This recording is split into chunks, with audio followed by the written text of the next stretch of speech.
Most photography advice tells you about adding more into your photograph. Foreground interest, extra layers, leading lines, a stronger subject. But the photographs that I keep coming back to, the ones that felt most like mine, are the ones where I left more out, not in Lightroom. But before I even raised the camera, two completely different parts of my process changed because of this. The way I compose a frame and the way I control the light before it enters the lens. Both of these are acts of removal. If your landscape photographs are technically solid, but it feels like something's missing, this is what's missing. Something else fortuitous happened. K&F sent me their magnetic filter kit. It contains a selection of neutral density filters, a soft grad, and different strengths of ND filters. And I'll tell you more about it in the second half and what I think of it. They're not paying me for a review, they just sent me a free one to play around with. But the beauty of it is, it fits directly into what I want to talk about today. My first reaction when I get to a scene like this is I'm taking the picture, I'm adding things in. There's a sinking boat over there. There's these nice little small dinghies in the foreground. There's the rock breakwater, the pier, the landscape behind, you know, with the hills, and all the different layers, and of course the sky and clouds. But this is when you need to catch yourself. You need to start asking a different question, and that is, what should I be leaving out?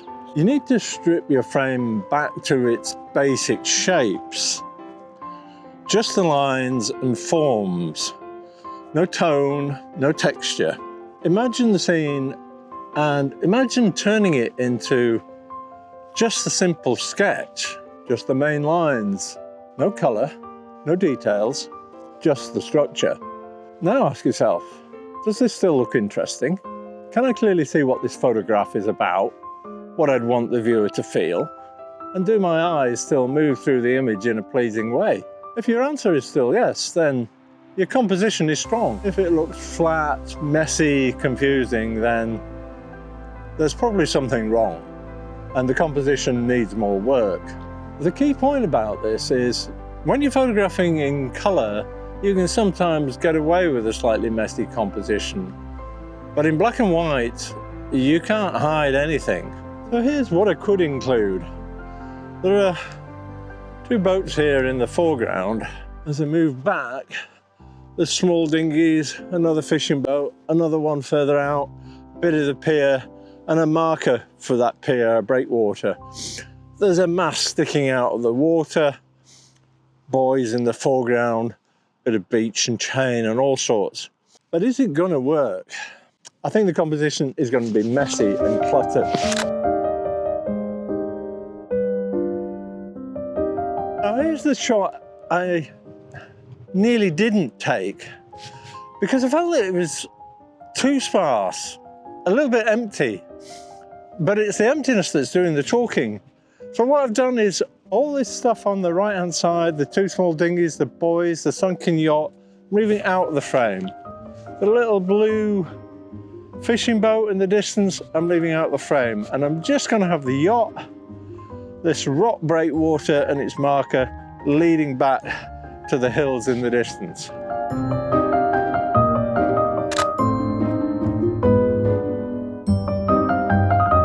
Compositional subtraction happens even before you press the shutter. But there's a second kind of subtraction, and that happens before the light enters the lens. Before I go on, I've created a free ebook called The Art of Intentional Black and White Photography. If this video resonates with you and you'd like a copy, I'll leave a link for you in the description so you can download it. The second kind of removal is tonal removal. The camera can't see what you choose to see. Your eyes have an iris that adjusts the aperture according to the lighting conditions, and your camera can only set one aperture at a time. When you're setting your aperture, deciding on your exposure, you have to choose between the sky and the foreground. Sky will usually be much lighter and you risk blowing your highlights, or the foreground might be very dark and you risk crushing your blacks. And a lot of photographers would fix this in post, but you could use something like a graduated neutral density filter, and it's a bit of a rescue tool. So I'm going to try it here on this composition I'm making of the breakwater with a little marker pole and the Lake District fells in the background. So K&F have sent me this ND filter kit in exchange for a product review. So just send me the product free of charge. I'm going to give it my honest opinion of what I think of it. So first of all, how easy is it to mount? It comes in this nice little textile pouch, and you start with a magnetic adapter ring. And you order this kit to suit your lens. And my tip is order the kit that suits your biggest diameter lens. That way, if you want to put it on a smaller lens, you can just buy another little adapter ring because they're only a couple of quid. So you screw on your magnetic adapter.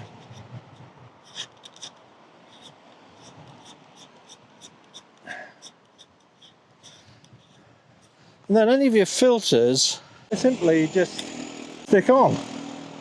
So in the kit, there is a 10-stop filter, a 6-stop filter, 3-stop filter, and a soft grad filter. And I'll show you how I get on with those in the field. Any of you who've watched my videos before will know I use a much more elaborate filter kit for a lot of my really long exposures or architectural shots. And that's this kit here from Format High Tech.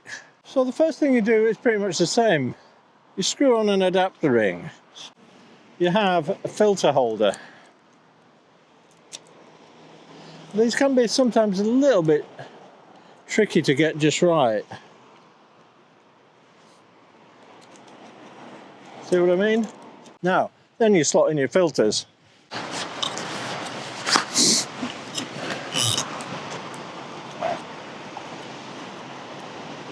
And then, finally, you put on some light leak. These are to stop any light leak.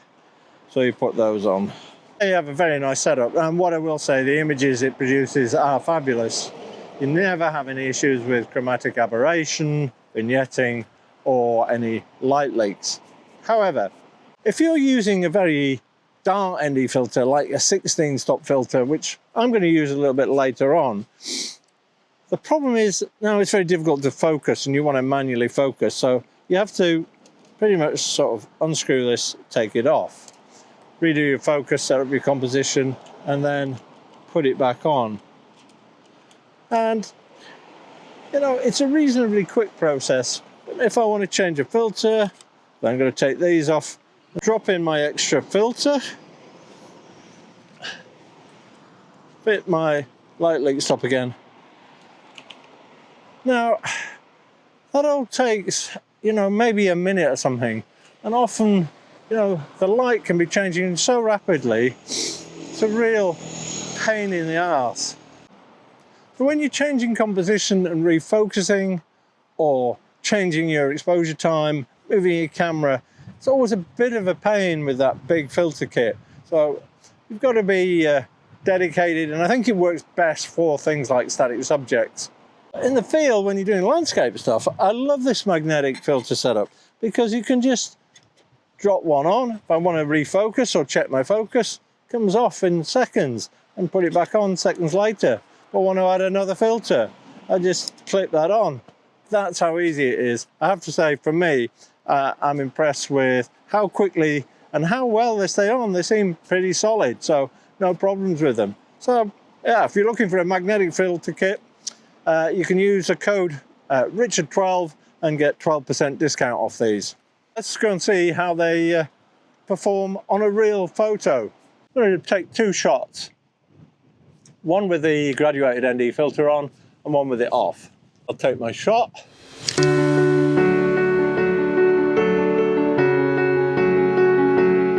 And This is the graduated neutral density filter. Hopefully you can see a little bit how it softly transitions from neutral density to clear. And you simply just drop it on and it sticks because it's magnetic. I'll retake my shot, make sure, because it's sort of across the screen, you need to make sure that you have it close to your horizon line where it transitions. Okay, and that's my second shot.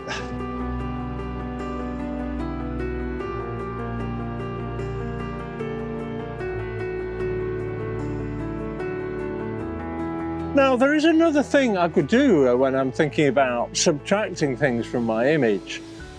And that is, you know, the water's quite busy. It's a little bit of a breezy day. So one thing I could do is smooth out the water, and that would take away some texture.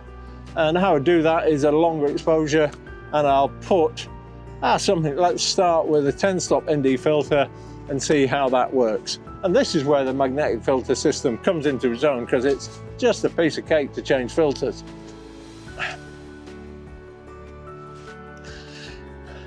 So I remove the graduated ND, and let's have a look and find my 10-stop, which is here. I can drop that into place, and it's just a simple 2-second operation. Fabulous.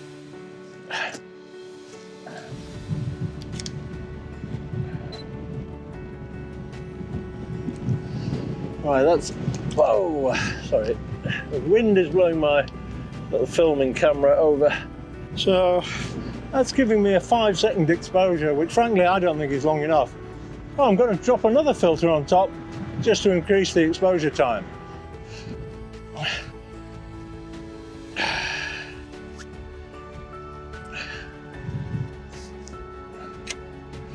And that's how simple it is to stack up filters. So now I'm up to about 16 stops. Now, if I want to check what exposure time I need, I normally calculate it from knowing what it's like without the filters. And it's very simple to take them on and off. You don't have to go through any palaver. I'm just going to use a little app which I have called Long Exposure Calculator. Work out what I need. I really want something that's like about 2 minutes. F8, 16 stops of filter on. That's giving me 2 minutes 43 seconds. So I'll take this long exposure shot. So I can drop my filters back on. Now everything's focused and ready to go. Just need to set my bulb timer. This is how that came out. I'll leave you with the photos I took and 2 thoughts. So next time you're composing your shot, take a step back and think about not just what you want to put in there, what your subject is, but more importantly, what do you want to leave out as well. Now, as a photographer, you're used to thinking about where's the light coming from and what shall you do with it. But do you ever think about what you could subtract from it? And by that I mean, you know, the tonal composition it's making, the contrast between shadows and light, and think about how you want to treat that as well. Camera records what was there. The further you move the creative decision upstream, the more the image resembles what you saw, what you want the viewer to feel.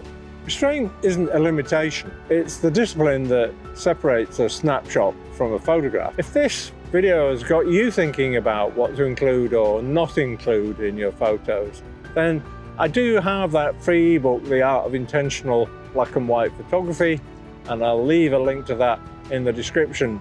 Don't forget, if you want to treat yourself to one of K&F's magnetic filter kits or any of their kit, you can use the code Richard12 to get a 12% discount. I've left a link to that in the description. So go out and have some fun with your camera and go and find somewhere worth emptying. I'll see you in the next video.